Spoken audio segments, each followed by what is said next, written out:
Good morning students, MKH video series में आपका स्वागत है। My name is Rinku Singh और आज इस वीडियो में हम करेंगे जो 3.3 के क्वेश्चन रह गए थे, प्रश्न नंबर 5 और प्रश्न नंबर 6। तो प्रश्न नंबर 5 में हमें दिया है इसने निम्नलिखित में रिक्त स्थानों में सबसे छोटा अंक तथा सबसे बड़ा अंक लिखिए जिससे संख्या 3 से विभाज्य हो। तो जो हमें ये खाली जगह दी है इसमें हमें एक अंक लिखना है जिससे ये जो संख्या है वो दोनों संख्याएं 3 से विभाज्य हो जाएं। तो इनके लिए हमारे पास जो ए पार्ट दिया है उसको लेकर चलेंगे पहले हम। तो हमें दिया है इसने 67 24। हम मान लेते हैं कि यहाँ पे जो संख्या है, जो अंक है वो क्या है, x है। अब हमें पता है कि 3 से विभाज्यता के लिए अंकों के योग में 3 का भाग जाएगा तो ये 3 से विभाज्य होगी, वरना ये 3 से विभाज्य नहीं होगी। तो हम 3 इनके अंकों का योग करके देखेंगे और 3 से विभाज्य जिन अंकों के लिए हो रही है वो अंक इसके लिए हम लिख देंगे। तो हमारे पास क्या बनेगा, अंकों का योग करेंगे तो अंकों का योग क्या बनेगा, अंकों का योग करेंगे तो x + 6 + 7 + 2 + 4 जोड़ करेंगे इनका, x वैसे का वैसे ही रहेगा, 6 और 7 हो जाएंगे 13, 13 और 2 15, 15 और 4 हो जाएंगे हमारे पास 19। अब यहाँ से हम x का क्या मान रखें कि ये पूरी संख्या 3 से विभाज्य हो जाए। कहने का मतलब 19 में हम क्या जोड़ें कि ये 3 से विभाज्य हो जाए। वो संख्या में सबसे छोटा अंक बताना है और सबसे बड़ा अंक बताना है, और अंक हमेशा एक ही डिजिट का होता है। तो हमें एक अंक बताना है यहाँ पे। तो यहाँ पे अगर हम छोटे से छोटा 2 रखें तो 2 और 19 जुड़ करके कितने हो जाएंगे, 21 हो जाएंगे। तो हम यहाँ पे क्या रखेंगे, x = 2। तो यहाँ पे क्या बनेगा, 19 + 2 = 21 जो कि 3 से विभाज्य है। तो हमारे पास एक अंक जो सबसे छोटा अंक है वो कितना आ गया, 2 आ गया। अब बड़े से बड़ा अंक क्या रखें कि ये 3 से विभाज्य हो जाए। तो बड़े से बड़ा हम क्या रख सकते हैं, 9 रखेंगे। तो 9 और 19 क्या होंगे, 28, 3 से विभाज्य नहीं हो रहे हैं। 9 से छोटा अंक क्या होगा, 8। तो 8 हम रखेंगे यहाँ पे। तो 8 के लिए क्या बनेगा, 19 + 8 बराबर कितना आएगा, 27 जो कि क्या है, 3 से विभाज्य है। और अगर ये 3 से विभाज्य है तो सबसे छोटा अंक क्या हो गया, 2, और सबसे बड़ा अंक क्या हो गया, 8। तो हम लिखेंगे सबसे छोटा अंक है वो है हमारे पास 2 और सबसे बड़ा अंक क्या है, वो है हमारे पास 8। तो सबसे बड़ा अंक है 8। तो हमारा जो ए पार्ट है वो कंप्लीट हो गया। इसी तरह से हमें बी पार्ट को हल करना है और बी पार्ट में जो संख्या दी है उसको लेकर चलेंगे। इसमें भी जो हमें खाली जगह दी है उसमें हम x लिख लेंगे और x की जगह फिर हम मान रख के देखेंगे। तो हमारे पास बी जो पार्ट है उसमें हमारे पास जो संख्या है वो है 47 65 खाली जगह हैं और उसके बाद में है 2। हम यहाँ मान लेते हैं कि यहाँ पे अंक क्या है, x है। अंकों का योग करेंगे 4 + 7 + 6 + 5 + x और प्लस में 2 जोड़ेंगे इनको, 4 और 7 11, 11 और 6 17, 17 और 5 22, 22 और 2 हो जाएंगे 24, प्लस में हमारे पास क्या है, x। अब यहाँ से x का क्या मान रखें छोटे से छोटा कि ये जो 24 में जुड़ने के बाद में ये 3 से विभाज्य हो जाए। तो x का मान यहाँ पे छोटे से छोटा हम रख सकते हैं 0, क्योंकि 24 खुद ही 3 से विभाज्य है। तो छोटे छोटा अंक क्या रख सकते हैं, 0। तो यहाँ पे क्या आ जाएगा, x = 0 रखेंगे तो 24 + 0 = 24 3 से विभाज्य है। अब बड़े से बड़ा कौन सा अंक रख सकते हैं, 9 रखेंगे तो 24 और 9 कितने हो जाएंगे, 33, 3 से विभाज्य होता है। तो क्या बन जाएगा, x = 9 क्या बनेगा, 24 + 9 = 33 जो कि 3 से विभाज्य है। तो सबसे छोटा अंक क्या हो गया, सबसे छोटा अंक है 0 और सबसे बड़ा अंक क्या है, ये है हमारे पास 9। अब हमारे पास बी पार्ट कंप्लीट हो गया, 5वें क्वेश्चन का 5वां प्रश्न कंप्लीट हो गया। अब हम इसी तरह से इसका छठा प्रश्न करेंगे और छठे प्रश्न में इसने हमसे पूछा है कि जो निम्नलिखित रिक्त स्थान है उसमें ऐसा अंक लिखिए ताकि संख्या 11 से विभाज्य हो जाए। तो हमें यहाँ पे चेक करना है कि कौन सा अंक रखें जिससे ये संख्या 11 से विभाज्य होगी। तो हमारे पास ए पार्ट है, इसका क्या दिया है, ए पार्ट में 92, खाली जगह हैं 389। यहाँ पे हम मान लेते हैं कि क्या है, x है। अब यहाँ से हमें जो संख्या दी है इसकी नंबरिंग करेंगे, क्योंकि 11 के लिए विभाज्यता का नियम हमें पता है कि सम स्थानों पर स्थित अंकों का योग और विषम स्थानों पर स्थित अंकों का योग, दोनों का अंतर हमारे पास या तो 0 आना चाहिए या हमारे पास ऐसी संख्या आनी चाहिए जो 11 से विभाज्य हो। तो हमारे पास पहले हमने इनका नंबरिंग कर दिया। नंबरिंग करने के बाद सम स्थानों पर स्थित अंकों का योग क्या हो जाएगा, सम स्थानों पर स्थित अंकों का योग क्या बनेगा, अंकों का योग यहाँ पे आ जाएगा 2 प्लस सम स्थान पर कौन कौन है, 2, 3 और 9। 2 प्लस 3 प्लस 9 जोड़ेंगे कितने हो जाएंगे, 14। फिर हमारे पास विषम स्थानों पर स्थित अंकों का योग, विषम स्थानों पर स्थित अंकों का योग क्या बनेगा, अंकों का योग हमारे पास विषम स्थान पर कौन कौन है, एक तो है हमारे पास 9, फिर है x और फिर हमारे पास है 8। जोड़ेंगे 9 और 8 17 और प्लस में हमारे पास क्या है x, इनका अंतर निकालेंगे तो अंतर क्या बनेगा, x प्लस 17 माइनस हमारे पास आ जाएगा 14, घटाएंगे कितना आ जाएगा, x प्लस 3। अब हमारे पास ऐसा मान रखना है x का कि जिसमें 3 को जोड़ने पर ये संख्या 11 से विभाज्य हो जाए। तो कौन सा मान रख सकते हैं यहाँ पे हम रख सकते हैं 8। तो हमारे पास x बराबर अगर हम 8 रखेंगे तो 8 प्लस 3 बराबर क्या आएगा, 11, जो कि क्या है 11 से विभाज्य है। और 11 से विभाज्य है इसलिए इसका जो हल है वो क्या आ जाएगा, 8। तो रिक्त स्थान में हमारे पास मान क्या आ गया, 8। इसी तरह से हमें बी पार्ट इसका हल करना है और बी पार्ट के लिए हमारे पास जो संख्या दी है वो है हमारे पास 8। फिर यहाँ पे रिक्त स्थान दिया है और उसके बाद हमें कहा है इसने जो संख्या दी है 94 और 84। तो बी है हमारे पास 8, बीच में रिक्त स्थान है 94 और फिर है हमारे पास 84। इनमें यहाँ पे मान लेंगे x हैं, नंबरिंग करेंगे 1 2 3 4 5 और ये हो जाएगा हमारे पास 6।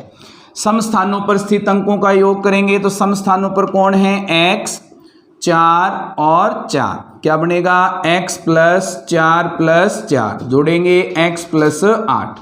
फिर हमारे पास है विषम स्थानों पर स्थित अंक, वो क्या है 8 9 और 8, जोड़ देंगे 8 प्लस 9 प्लस 8, जुड़ेंगे कितने हो जाएंगे, 8 और 9 ये हो जाएंगे हमारे पास 17, 17 और 8 कितने हो जाएंगे, ये हो जाएंगे हमारे पास 25। 17 और 8 हमारे पास 25, इधर हमारे पास आया है x प्लस 8। हमें अंतर ज्ञात करना है तो अंतर ज्ञात करेंगे 25 माइनस x प्लस 8, यहाँ से हमारे पास क्या आएगा 25, माइनस के कारण निशान बदलेगा, माइनस x माइनस का 8, 25 में से 8 घटेंगे बच जाएंगे हमारे पास 17, 17 माइनस x। अब यहाँ पे x का कौन सा मान रखें कि 17 में से घटने के बाद ये 11 से विभाज्य हो जाए। तो यहाँ पे x का मान क्या रखा जाएगा 6। तो यहाँ पे क्या बनेगा 17 माइनस 6 बराबर 11, ये क्या होगा 11 से विभाज्य हो जाएगा। तो हमारे पास इसमें खाली जगह पे क्या आ गया, रिक्त स्थान में क्या भरा जाएगा 6 भरा जाएगा। तो हमारा जो बी पार्ट है वो कंप्लीट हो गया। इसके साथ ही हमारी जो प्रश्नावली 3.3 है वो पूरी हो गई है। अब हम इसकी जो अगली प्रश्नावली है 3.4 उसे हम हल करेंगे। तो प्रश्नावली 3.4 में हमें पढ़ना है सार्वगुणनखंड के बारे में। और सार्वगुणनखंड क्या होता है पहले हमें ये समझना पड़ेगा। सार्वगुणनखंड क्या होता है, सार्व गुणनखंड वो संख्या है, वो गुणनखंड हैं जो हमें संख्याएं दी गई हैं, उन संख्याओं के जो उभयनिष्ठ गुणनखंड बनेंगे वही हमारे पास उसके लिए क्या है, सार्व गुणनखंड। तो जो हमें संख्याएं दी जाएंगी उसके लिए पहले हम सभी गुणनखंड ज्ञात कर लेंगे, उसके बाद हमारे पास जो उनमें उभयनिष्ठ गुणनखंड आएंगे वो उसके हो जाएंगे सार्व गुणनखंड। जैसे हमारे पास कोई संख्या लेते हैं, जैसे हमारे पास है 15 और 35, इसमें अगर हम 15 के सभी गुणनखंड ज्ञात करें तो 1 गुणा 15 और हमारे पास क्या आ जाएगा,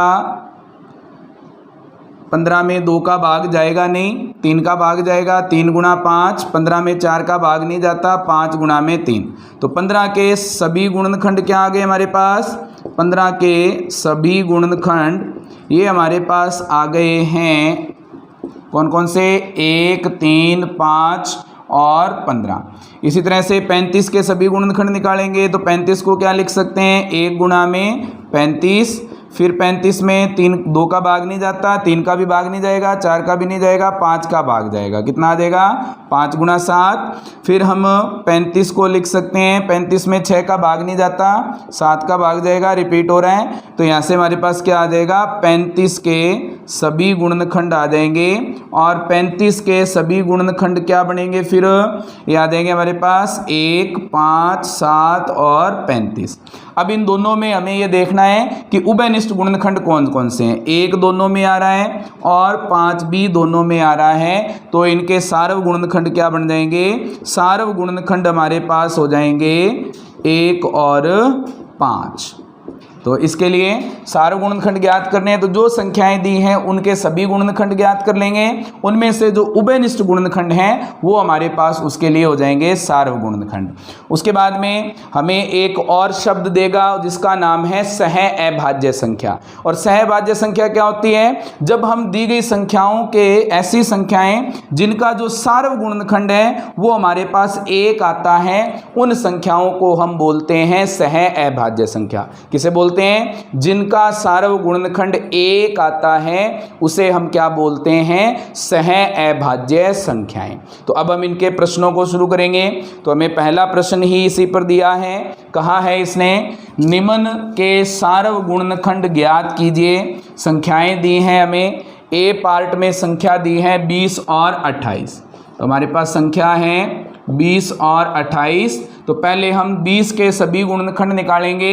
तो 1 का भाग जा रहा है 20 में, 1 का भाग देंगे कितना आएगा, 20। 20 में 2 का भी भाग जा रहा है, कितना आएगा, 10। 20 में 3 का भाग नहीं जाता, 4 का भाग जाएगा, कितना आ जाएगा, 5। 20 में 5 का भाग जाएगा, कितना आएगा हमारे पास, 4। तो हमारे पास इसके सभी गुणनखंड क्या हो गए, 20 के सभी गुणनखंड क्या बनेंगे, सभी गुणनखंड ये आ जाएंगे 1, 2, 4, 5, 10 और 20। ये हमारे पास आ गए 20 के सभी गुणनखंड। अब हमें 28 के सभी गुणनखंड ज्ञात करने हैं। तो 28 में पहले 1 का भाग जाता है, कितना आएगा, 28। फिर 28 में 2 का भाग जाएगा, कितना आएगा, 14। फिर 28 में 3 का भाग नहीं जाएगा, 4 का भाग जाएगा, कितना आएगा, 7। फिर 28 में 5 का भाग नहीं जाएगा, 6 का भी भाग नहीं जाएगा, 7 का भाग जाएगा, कितना आ जाएगा, 7 गुणा 4। रिपीट हो रहे हैं दोबारा से। तो 28 के सभी गुणनखंड क्या बन जाएंगे, सभी गुणनखंड हमारे पास आ जाएंगे 28 के लिए 1, 2, 4, 7। उसके बाद में हमारे पास है 14 और 28। तो हमारे पास ये आ गए इसके सभी गुणनखंड 28 के लिए। अब इनमें हमें उभयनिष्ठ गुणनखंड देखना है जिससे हमारे पास इसके सार्व गुणनखंड आएंगे। तो सार्व गुणनखंड क्या बनेंगे, उभयनिष्ठ देखो, पहले तो 1 उभयनिष्ठ है, तो 1 आ गया सार्व गुणनखंड। 2 उभयनिष्ठ हैं, तो 2 इसका सार्व गुणनखंड है। फिर 4 उभयनिष्ठ हैं, 4 भी इसका सार्व गुणनखंड है। और इसके अलावा किसी संख्या का, ये कोई भी संख्या इसमें उभयनिष्ठ नहीं आ रही है, इसलिए इसके जो सार्व गुणनखंड है वो क्या बनेंगे, 1, 2 और 4। तो हमारा जो ए पार्ट है वो पूरा हो गया। अब हम इसका बी पार्ट लेंगे। बी पार्ट में भी हमें 2 संख्याएं दी हैं। कौन कौन सी संख्याएं हैं, ये संख्याएं हैं हमारे पास 15 और 25। तो 15 और 25 के लिए हम इसके सभी गुणनखंड ज्ञात करेंगे। तो बी पार्ट में है 15 और 25।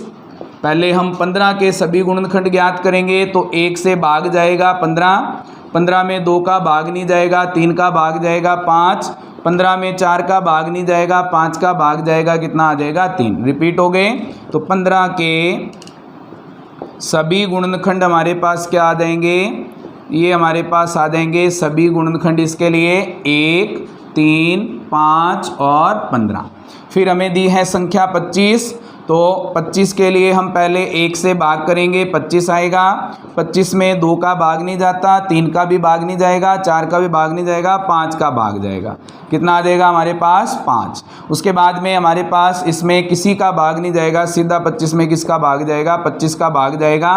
रिपीट होने लगे। यहाँ से 25 के सभी गुणनखंड क्या आ जाएंगे, 25 के सभी गुणनखंड ये हमारे पास आ जाएंगे 1, 5 और 25।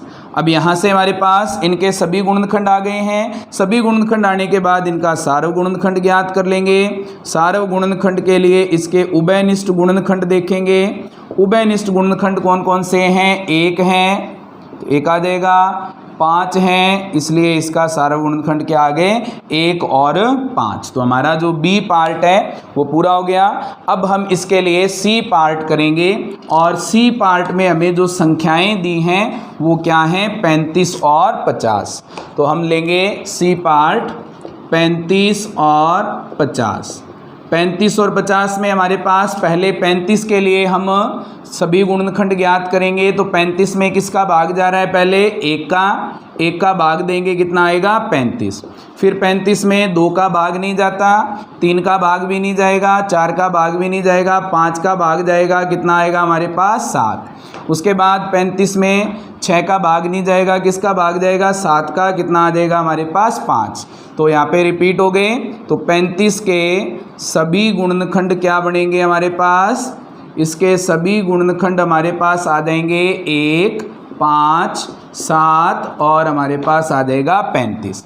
फिर हमें संख्या दी है 50, तो 50 में किसका भाग जा रहा है 1 का, तो 1 का भाग देंगे, कितना आएगा 50। फिर 50 में भाग जा रहा है 2 का, कितना आ जाएगा 25। फिर 50 में 3 का भाग नहीं जाएगा, 4 का भाग भी नहीं जाएगा, 5 का भाग जाएगा, कितना आ जाएगा 10। उसके बाद में 50 में हमारे पास 6 का भाग नहीं जाएगा, 7 का, 8 का, 9 का नहीं जाएगा भाग, 10 का भाग जाएगा, कितना आ जाएगा 5। तो यहाँ पे रिपीट हो गए। तो 50 के सभी गुणनखंड हमारे पास क्या बनेंगे, 50 के सभी गुणनखंड हमारे पास आ गए हैं कितने, 1, 2, 5, 10, 25 और हमारे पास क्या है 50। अब हमें इन दोनों के लिए सार्व गुणनखंड ज्ञात करने हैं। तो सार्व गुणनखंड के लिए इसमें उभयनिष्ठ गुणनखंड देखेंगे। 1 दोनों में आ रहा है तो इसका उभयनिष्ठ गुणनखंड 1 क्या आ गया 1। उसके बाद में हमारे पास 5 दोनों में है तो सार्व गुणनखंड क्या आ जाएगा 5। 7 और 35 दोनों इसमें नहीं आ रहे हैं तो इसके सार्व गुणनखंड क्या है 1 और 5।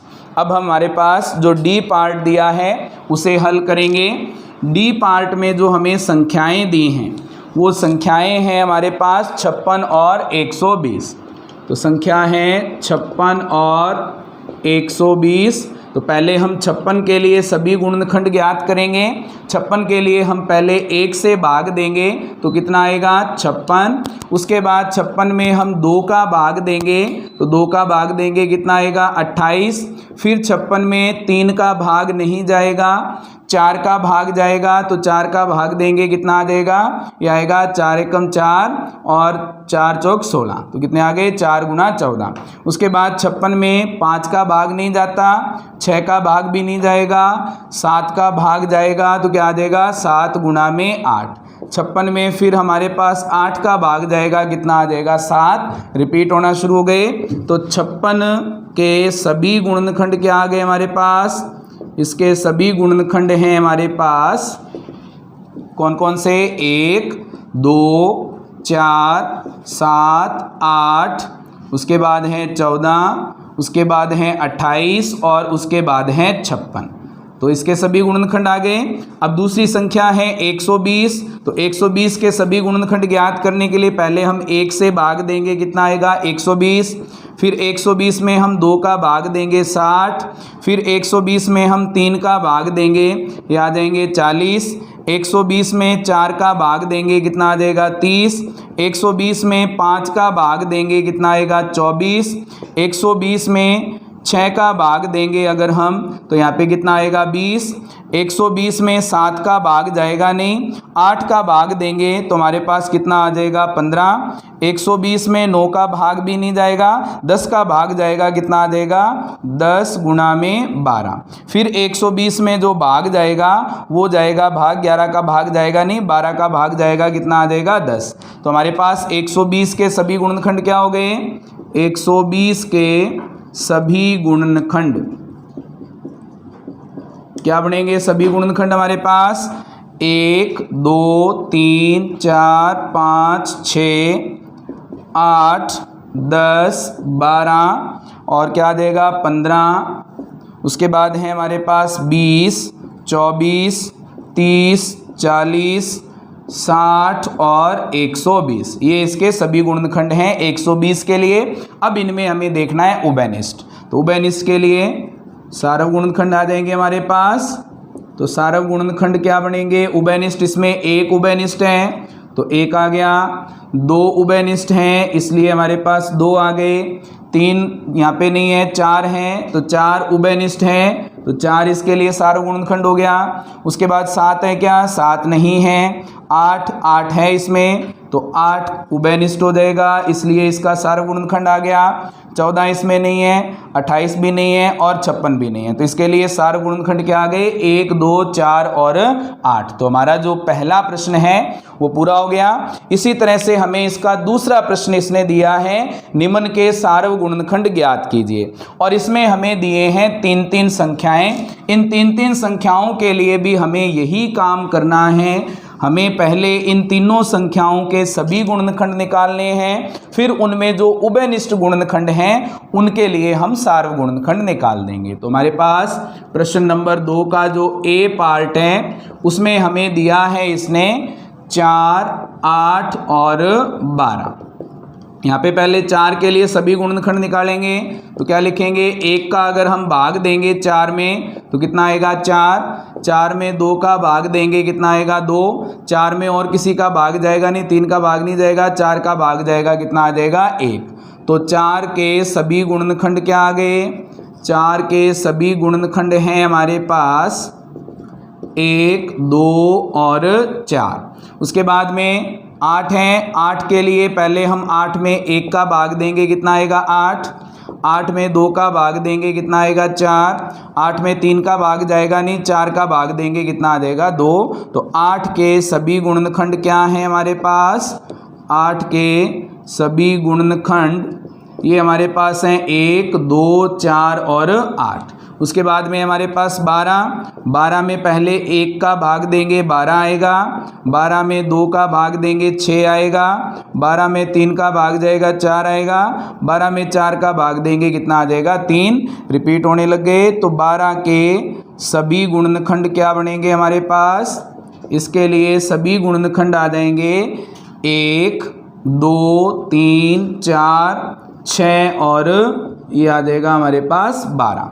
अब इसके लिए सार्व गुणनखंड ज्ञात करने हैं, तो सार्व गुणनखंड ज्ञात करने के लिए तीनों में जो हमारे पास उभयनिष्ठ गुणनखंड हैं वो इसके सार्व गुणनखंड बन जाएंगे। तो क्या बनेगा 1 1 और 1 तीनों में है तो इसका सार्व गुणनखंड 1 क्या आ गया 1, फिर 2 तीनों में है तो इसका सार्व गुणनखंड क्या आ गया 2, फिर 4 तीनों में है तो 4 इसके लिए सार्व गुणनखंड आ गया। तो हमारे पास जो सार्व गुणनखंड बना है वो क्या बना है 1 2 और 4। तो हमारे पास ए पार्ट इसका कंप्लीट हो गया। अब हम इसका बी पार्ट हल करेंगे। बी पार्ट में भी हमें 3 संख्याएं दी हैं और संख्याएं हैं 5 15 और 25। तो यहाँ पे हमारे पास बी पार्ट हैं 5 15 और 25। तो पहले हम 5 के सभी गुणनखंड ज्ञात करेंगे, 1 का भाग देंगे, कितना आएगा 5, 5 में फिर 2 का 3 का और 4 का भाग नहीं जाएगा, 5 का भाग जाएगा, कितना आ जाएगा 1। तो 5 के सभी गुणनखंड क्या देंगे, सभी गुणनखंड इसके लिए हमारे पास इसके लिए आ जाएंगे 1 और 5। फिर हमारे पास 15 है, 15 में 1 का भाग देंगे कितना आएगा 15। 15 में 2 का भाग जाएगा नहीं, 3 का भाग देंगे 5। फिर 15 में 4 का भाग नहीं जाएगा, 5 का भाग देंगे कितना आ जाएगा 3। तो 15 के सभी गुणनखंड क्या बनेंगे हमारे पास, सभी गुणनखंड ये आ जाएंगे इसके लिए 1, 3, 5 और 15। फिर हमारे पास है 25, तो 25 के सभी गुणनखंड निकालेंगे। तो 25 के लिए हमारे पास पहले 1 से भाग देंगे, कितना आ जाएगा 25। फिर हम 25 में 2 का भाग नहीं जाएगा, 3 का भी भाग नहीं जाएगा, 4 का भाग नहीं जाएगा, 5 का भाग जाएगा, कितना आ जाएगा 5। 25 में 6, 7, 8, 9, 10, 11, 12, 13, 14 किसी का भाग नहीं जाएगा, सीधा भाग किसका जाएगा 25 का, कितना आ जाएगा 1। तो 25 के सभी गुणनखंड क्या बन गए हमारे पास, ये हमारे पास आ जाएंगे 1, 5 और 25। अब इनके लिए हमें सार्व गुणनखंड ज्ञात करने हैं। तो सार्व गुणनखंड क्या बनेंगे इनके, उभयनिष्ठ। देखो इसमें गुणनखंड कौन कौन से हैं, 1 इसमें भी है, इसमें भी है और इसमें भी है। तो सार्व गुणनखंड क्या आ जाएगा 1।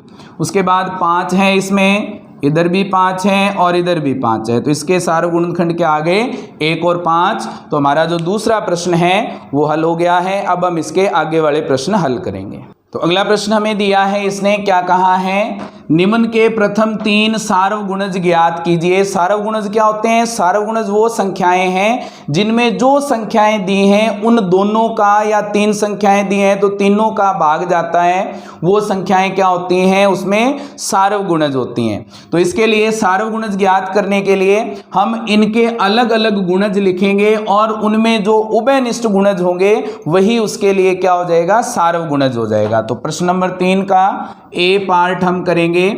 ए पार्ट में हमें दिया है इसने 6 और 8। तो 6 और 8 के सभी गुणज हम लिखेंगे। तो 6 के गुणज क्या बनेंगे हमारे पास, 6 के गुणज होते हैं 6, 12, 18, 24। उसके बाद हमारे पास आता है 30, 36, 42, 48। उसके बाद 54, 60। उसके बाद होता है 66, 72। उसके बाद हमारे पास 78 और उसके बाद हमारे पास 84। इसी तरह से इसके आगे तक अनंत तक इसके गुणज आते रहते हैं। हमें कहा है इसने प्रथम 3 सार्वगुणज ज्ञात करने हैं। उसके बाद में 8 के गुणज क्या हो जाएंगे, 8 के गुणज हमारे पास हो जाएंगे 8, 16, 24, 32। उसके बाद में 40, 48, 56, 64। उसके बाद में 72। फिर हमारे पास हो जाएगा 80, 88, 96 और उसके बाद हमारे पास हो जाएगा 104। इसी तरह से हमारे पास आगे तक ये गुणज आते रहेंगे। अब इनमें हमें सार्वगुणज ज्ञात करने के लिए जो इनके उभयनिष्ठ गुणज हैं वो हमें निकालने हैं। तो उभयनिष्ठ गुणज कौन कौन से हैं इसमें, उभयनिष्ठ गुणज देखो 24 है इसमें, इधर भी हमारे पास क्या है 24। फिर उसके बाद में हमारे पास हैं 8 के पाड़े में हैं 32, 40, 48, 48 इसमें भी है और 48 इसमें भी है। उसके बाद हमारे पास जो संख्या उभयनिष्ठ है वो क्या है 72 और इधर भी हमारे पास क्या है उभयनिष्ठ 72। तो हमारे पास 3 जो गुणज हैं वो क्या बन गए सार्वगुणज।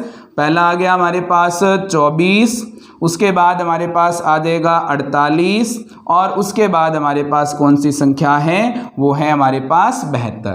तो हमारा ए पार्ट पूरा हो गया। इसी तरह से हमें बी पार्ट करना है। 12 और 18 के लिए हमें सार्वगुणज ज्ञात करने हैं। तो 12 और 18 के सार्वगुणज ज्ञात करने के लिए हमें पहले इनका पहाड़ा लिखना है, यानी कि 12 के गुणज लिखने हैं सारे। तो बी पार्ट में है 12 और 18। क्या बनेगा यहाँ से 12 के गुणज क्या बनेंगे, 12 के गुणज आ जाएंगे हमारे पास 12, 24, 36। उसके बाद हमारे पास आ जाएगा 48, फिर आ जाएगा 60, उसके बाद 72, 84। उसके बाद हमारे पास आ जाएगा कौन सा 12 सत्ती 84, 12 अट्ठी 96, 108, 120, 132। उसके बाद हमारे पास आ जाएगा 144, 156, 168, 180, उसके बाद हमारे पास आ जाएगा 192, 204, इसी तरह से आगे तक ये चलता रहेगा। फिर हमारे पास 18 के गुणज लिखने हैं, तो 18 के गुणज क्या क्या बनेंगे? 18 के गुणज आ जाएंगे 18, 36, 54, 72, उसके बाद हमारे पास आ जाएगा 90, 108, उसके बाद हमारे पास आ जाएगा 116 और 100 और 18 और 108 हो जाएंगे 126, उसके बाद हमारे पास आएगा 144, 172, इसी तरह से आगे तक ये चलता रहेगा। हमें इसके उभयनिष्ठ जो सारव गुणज हैं वो निकालने हैं। तो सारव गुणज क्या बनेंगे इसके लिए? पहली संख्या कौन सी हमारे पास उभयनिष्ठ है? ये संख्या है हमारे पास 36। उसके बाद दूसरी संख्या कौन सी उभयनिष्ठ है? वो है हमारे पास 72। फिर हमारे पास कौन सी संख्या उभयनिष्ठ है? वो है हमारे पास 108। तो इसके 3 सारव गुणज कौन कौन से बन गए? 36, 72 और उसके बाद हमारे पास आ गया 108। तो हमारा जो तीसरा प्रश्न था उसका बी पार्ट कंप्लीट हो गया। अब हम इसका अगला प्रश्न हल करेंगे और अगले प्रश्न में हमें जो इसने कहा है वो क्या कहा है? 100 से छोटी ऐसी सभी संख्याएं लिखिए जो 3 और 4 के सारव गुणज हों। तो 3 और 4 के किन्हीं दो संख्याओं के अगर हमें सारव गुणज निकालने हैं तो उन दोनों संख्याओं को हम आपस में गुणा कर देते हैं और गुणा करने के बाद हमारे पास जो संख्या आएगी उस संख्या के हम गुणज लिख देंगे तो वो उन दोनों संख्याओं के सारव गुणज बनेंगे। तो हमारे पास संख्याएं क्या दी हैं? 3 और 4 के सारव गुणज। तो 3 और 4 के सारव गुणज क्या बनेंगे? सारव गुणज ज्ञात करने के लिए पहले हम क्या करेंगे? इनको 3 और 4 को गुणा करेंगे, वो क्या देगा? 12। तो सारव गुणज क्या आएंगे इसके लिए? ये बन जाएंगे 12, 24, 36, 48, 60, 72, 84, इसी तरह से आगे तक चलते जाएंगे। और इसके लिए कहाँ तक लिखने थे हमें? 100 से कम। तो 100 से कम क्या बनेंगे? 84 के बाद क्या आ जाएगा? 96 और उसके बाद जो संख्या आएगी वो संख्या क्या आएगी? हमारे पास 100 से बड़ी हो जाएगी। इसलिए हम आगे वाले गुणनखंड जो सारव गुणज हैं वो हम इसमें नहीं लिखेंगे। तो ये हमारा है चौथे प्रश्न का आंसर। तो हमारा जो चौथा प्रश्न है वो पूरा हो गया है। अब हम इसके आगे वाले प्रश्नों को हल करेंगे।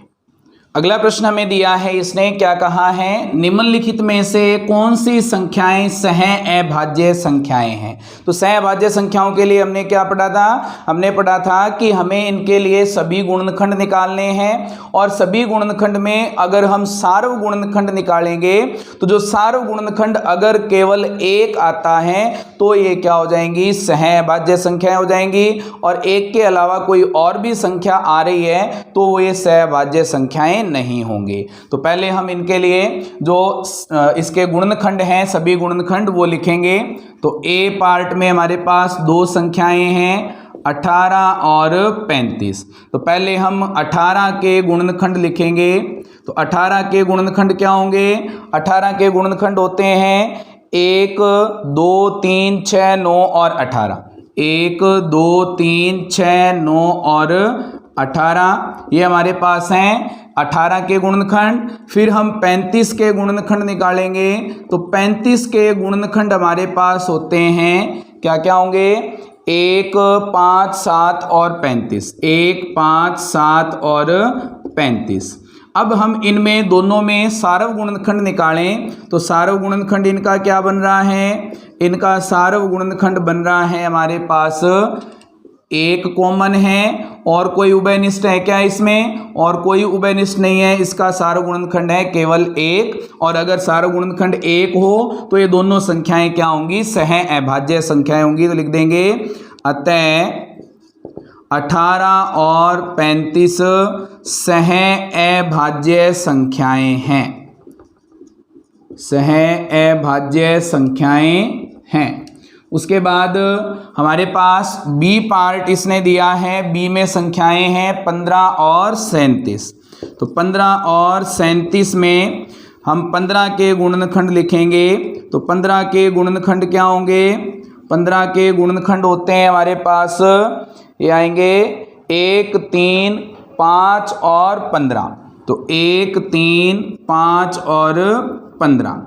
और उसके बाद दूसरी संख्या है 37, तो 37 के गुणनखंड हमारे पास होंगे, 37 के गुणनखंड ये हमारे पास होते हैं 37 के गुणनखंड 1 और 37। अब इन दोनों में अगर हम उभयनिष्ठ देखें, सारव गुणनखंड निकालें, तो इसका सारव गुणनखंड क्या बनेगा? सारव गुणनखंड हमारे पास क्या आ रहा है? यहाँ पे कॉमन दोनों में 1 ही आ रहा है, 1 के अलावा कोई संख्या नहीं आ रही, तो सारव गुणनखंड इसका है 1। और सारव गुणनखंड 1 हो तो ये दोनों संख्याएं क्या होती हैं? सह अभाज्य संख्याएं। तो हम लिख देंगे अतः 15 और 37 सह अभाज्य संख्याएं हैं। तो लिखेंगे सह अभाज्य संख्याएं हैं। तो हमारा जो बी पार्ट है वो पूरा हो गया। अब हम इसका सी पार्ट करेंगे। सी पार्ट में हमें जो संख्याएं दी हैं वो हैं 30 और 415। तो 30 और 415 के सभी गुणनखंड लिखेंगे और उनका सारव गुणनखंड निकालेंगे। तो सी में है 30 और 415। तो 30 के सभी गुणनखंड क्या बनेंगे? 30 के गुणनखंड हमारे पास आ जाएंगे, क्या क्या आएंगे? इसके लिए गुणनखंड होते हैं 30 के, ये हैं हमारे पास 1, 2, 3, 5, 6, 1, 2, 3, 5, 6। उसके बाद है हमारे पास 10, 15 और 30, 10, 15 और 30। उसके बाद हमारे पास है 415। तो 415 के गुणनखंड क्या बनेंगे? 415 के गुणनखंड हमारे पास होते हैं 1, 5, 83 और 415, 1, 5, 83 और 415। अब इनके सारव गुणनखंड अगर निकालें तो सारव गुणनखंड क्या बन रहे हैं इसके? इनके उभयनिष्ठ गुणनखंड देखेंगे, क्या आ रहा है हमारे पास? 1 उभयनिष्ठ है तो 1 आ गया। उसके बाद में 5 उभयनिष्ठ हैं तो 5 भी आ जाएगा। इसके अलावा 6 नहीं है, 10, 15, 30 दोनों ही नहीं है। तो यहाँ पे जो सारव गुणनखंड है वो 1 के साथ कोई और संख्या भी आ रही है, तो ये इसके लिए सह अभाज्य संख्याएं नहीं होंगी। तो लिख देंगे 30 और 415 सह अभाज्य संख्याएं नहीं हैं। तो हमारा जो सी पार्ट है वो पूरा हो गया। अब हम इसका डी पार्ट करेंगे। तो डी पार्ट में संख्याएं क्या क्या दी हैं? 17 और 68। तो इनके लिए जो हमारे पास इसके सभी गुणनखंड हैं वो लिखेंगे। तो 17 के गुणनखंड क्या होते हैं? 17 के गुणनखंड हमारे पास होते हैं 1 और 17। और 68 के गुणनखंड क्या होंगे? 68 के गुणनखंड हमारे पास आ जाएंगे, कितने आएंगे 68 के गुणनखंड? ये होंगे हमारे पास 1, 4, 17 और 68, 1, 4, 17 और 68। अब यहाँ से इनके उभयनिष्ठ गुणनखंड निकालेंगे तो क्या आएगा हमारे पास? सारव गुणनखंड। तो सारव गुणनखंड हमारे पास क्या बनेगा? 1 दोनों में है तो 1 आ जाएगा, 17 दोनों में है तो 17 आ जाएगा। अब यहाँ पे 1 के अलावा कोई और संख्या भी आ रही है तो ये सह अभाज्य संख्याएं नहीं हैं। तो हम लिख देंगे 17 और 68 सह अभाज्य संख्याएं नहीं हैं, सह अभाज्य संख्याएं नहीं हैं। तो हमारा जो डी पार्ट है वो पूरा हो गया है। अब हम इसके ई और एफ पार्ट करेंगे। तो ई पार्ट हमें दिया है, इसके लिए हमें कहा है इसने 216 और 215 के लिए हमें ये बताना है कि ये सह अभाज्य संख्याएं हैं या नहीं हैं। तो ई पार्ट में हमें दिया है 216 और 215। तो पहले हम 216 के गुणनखंड लिखेंगे। तो 216 के गुणनखंड क्या होते हैं? ये होते हैं हमारे पास 216 के गुणनखंड 1, 2, 3, 4, 6, 1, 2, 3, 4, 6। उसके बाद है 8, 9, 12, 18, 24, 8, 9, 12, 18, 24। इसके बाद हमारे पास है 27, 36, 54, 72, 27, 36, 54 और 72। उसके बाद है हमारे पास 108 और 216, 108 और 216, ये इसके गुणनखंड हैं 216 के। अब हमें 215 के गुणनखंड लिखने हैं, तो 215 के गुणनखंड क्या होंगे? 215 के गुणनखंड हो जाएंगे हमारे पास 1, 5, 43, 215, 1, 5, 43 और 215। अब हमें इसके लिए उभयनिष्ठ गुणनखंड देखने हैं, यानी कि हमें क्या निकालना है? सार्व गुणनखंड। तो सार्व गुणनखंड क्या आएगा इसमें? उभयनिष्ठ अगर देखें तो 1 इन दोनों में उभयनिष्ठ है, इसमें बाकी जो संख्याएं हैं वो उभयनिष्ठ हमारे पास नहीं आ रही हैं, तो हमारे पास इनका जो सार्व गुणनखंड है वो 1 ही है। इसलिए ये दोनों संख्याएं क्या हैं? सह अभाज्य संख्याएं हैं। तो 216 और 215 सह अभाज्य संख्याएं हैं, सह अभाज्य संख्याएं हैं। उसके बाद में हमारे पास है एफ पार्ट इसका। एफ पार्ट में 81 और 16 दो संख्याएं दी हैं, तो इन दोनों के गुणनखंड निकालेंगे। तो 81 के गुणनखंड क्या होंगे? 81 के गुणनखंड, 81 के गुणनखंड हमारे पास होते हैं 1, 3, 9, 27, 21, 1, 3, 9, 27 और 81। उसके बाद में हमारे पास 16 के गुणनखंड, तो 16 के गुणनखंड क्या आ जाएंगे हमारे पास? ये होते हैं 1, 2, 4, 8, 16, तो 1, 2, 4, 8 और 16। अब इनमें उभयनिष्ठ अगर देखें यानी कि सार्व गुणनखंड निकालें, तो सार्व गुणनखंड हमारे पास क्या बनेगा? सार्व गुणनखंड हमारे पास है यहाँ पे 1, और कोई संख्या उभयनिष्ठ है क्या? और कोई संख्या उभयनिष्ठ नहीं है, तो इसका सार्व गुणनखंड भी कितना है? 1। तो हम लिख देंगे 81 और 16 क्या हैं? सह अभाज्य संख्याएं हैं, तो सह अभाज्य संख्याएं हैं। तो हमारा जो 5वां प्रश्न था वो पूरा हो गया है। अब हम इसके आगे वाले प्रश्नों को हल करेंगे। अगला प्रश्न हमें दिया है, छठा प्रश्न। इसने क्या कहा है? एक संख्या 5 और 12 दोनों से विभाज्य हैं, किस अन्य संख्या से यह संख्या सदैव विभाजित होगी? तो जब हमारे पास ऐसी संख्याएं दे दे, ऐसा क्वेश्चन दे दे कि इन दोनों संख्याओं से कोई संख्या विभाज्य है, तो हम इनके गुणनफल को भी हम कह सकते हैं कि जो दी गई संख्या है वो इनके गुणनफल से भी विभाजित होगी। तो वो संख्या कौन सी होगी जिससे वो दी गई संख्या सदैव विभाजित होगी? वो क्या हो जाएगा? प्रश्न नंबर 6 का हल क्या आएगा? ये हमारे पास आ जाएगा 5 गुणा 12 बराबर 60 से सदैव विभाजित होगी। तो हमारा छठा प्रश्न कंप्लीट हो गया। उसके बाद में हमें प्रश्न नंबर 7 में इसने पूछा है, कहा है इसने एक संख्या 12 से विभाज्य है और कौन कौन सी संख्याएं हैं जिनसे यह संख्या विभाज्य होगी। तो हमें जब ये कहे कि कोई संख्या किसी संख्या से विभाज्य है, तो हमें ये पता है कि वो जो संख्या है वो इस संख्या के जो हमारे पास गुणनखंड आएंगे उनसे भी विभाज्य होगी। तो 12 के जो जितने भी गुणनखंड हैं उनसे भी वो संख्या विभाजित होगी। तो हम लिख सकते हैं हल में, वह संख्या 12 के गुणनखंडों से भी विभाजित होगी और 12 के गुणनखंड क्या हैं? 12 के गुणनखंड हैं हमारे पास, 12 के गुणनखंड ये हमारे पास आएंगे। इसमें किस किस का भाग जाता है? 1 का भाग जाता है, 2 का भाग जाएगा, 3 का जाएगा, 4 का भाग जाएगा, 5 का नहीं जाएगा, 6 का भाग जाएगा, 7, 8, 9, 10, 11 फिर 12 का भाग जाएगा। तो हमारे पास वो कौन कौन संख्या है जिनसे विभाजित होगी? 1 से विभाजित होगी, 2 से, 3 से, 4 से और 6 से।